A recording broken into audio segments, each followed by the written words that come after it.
दोस्तों, अयोध्या में भगवान राम की प्राण प्रतिष्ठा हो चुकी है। इस भव्य समारोह में देश के कई वीआईपी शामिल हुए। इसके साथ ही 140 करोड़ भारतीय इस ऐतिहासिक पल के साक्षी बने। हम सभी जानते हैं कि भैया भगवान राम का 500 सालों का वनवास फिर से खत्म हो चुका है। इसीलिए दुनिया भर में भगवान राम की गरिमामयी और चमत्कारों की बातें हो रही है।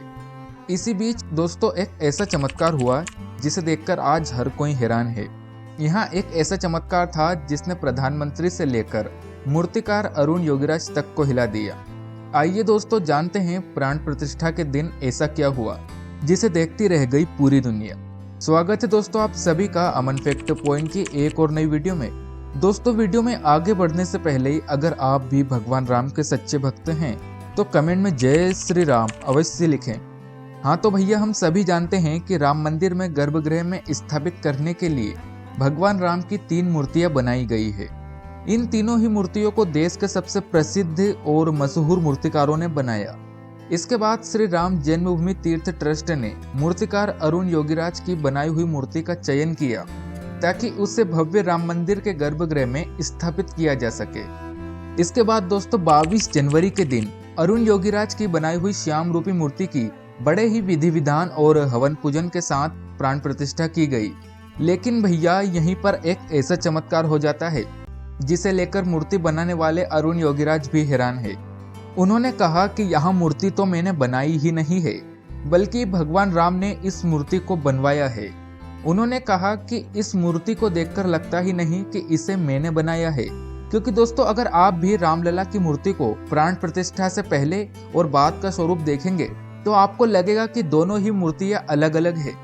इसका सीधा सा मतलब है कि भैया उस मूर्ति में भगवान राम स्वयं विराजमान है। आप प्राण प्रतिष्ठा से पहले और बाद की तस्वीरें देखिए, दोनों ही तस्वीरों में फर्क साफ नजर आता है कि कैसे भगवान राम की मूर्ति एक साधारण मूर्ति की तरह दिखाई देती है। लेकिन दोस्तों, जब आप रामलला को प्राण प्रतिष्ठा के बाद देखेंगे तो आपको भी लगेगा कि रामलला अभी बोल पड़ेंगे। और भैया, रामलला का दिव्य स्वरूप साफ दिखाई देता है। जानकारों का कहना है कि देखने पर ऐसा लगता है मानो 5 साल का एक बच्चा है और वह अभी अपनी माँ को पुकारेगा। दोस्तों, हम सभी जानते हैं कि राम मंदिर में प्राण प्रतिष्ठा से पहले भी कुछ चमत्कार हो चुके हैं, लेकिन भैया इस बार तो भगवान राम साक्षात ही प्रकट हो गए।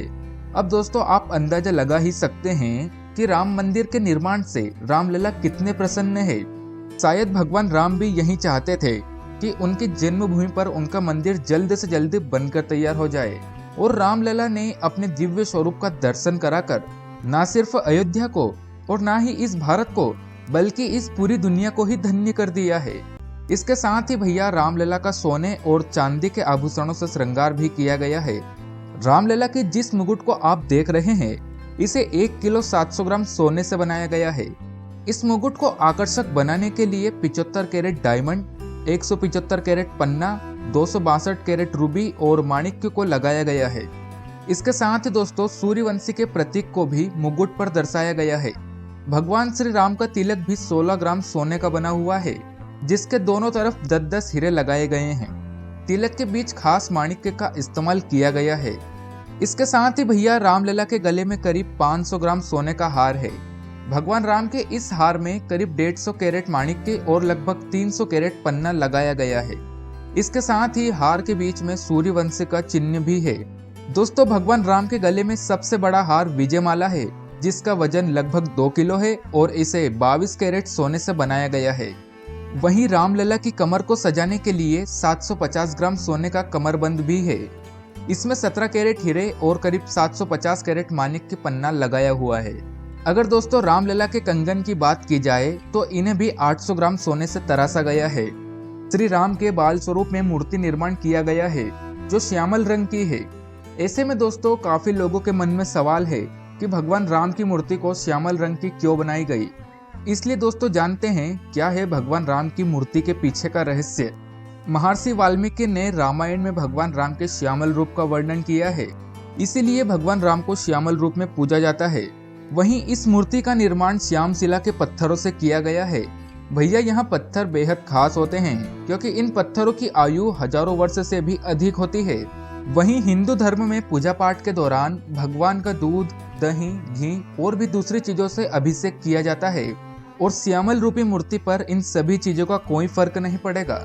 इसलिए भगवान राम की श्यामल रूपी मूर्ति बनाई गई है। दोस्तों, भगवान राम की 3 मूर्तियां बनाई गई थी, जिसमें से अरुण योगीराज के बने हुए मूर्ति का चयन किया गया। हालांकि श्री राम जन्मभूमि तीर्थ ट्रस्ट क्षेत्र ने बताया कि बाकी की 2 मूर्तियों को भी मंदिर में ही स्थापित किया जाएगा। वैसे दोस्तों, आज की इस वीडियो को मैं यहीं रोकता हूं और ऐसी ही वीडियो जानने के लिए अमन फैक्ट पॉइंट को अभी सब्सक्राइब करें।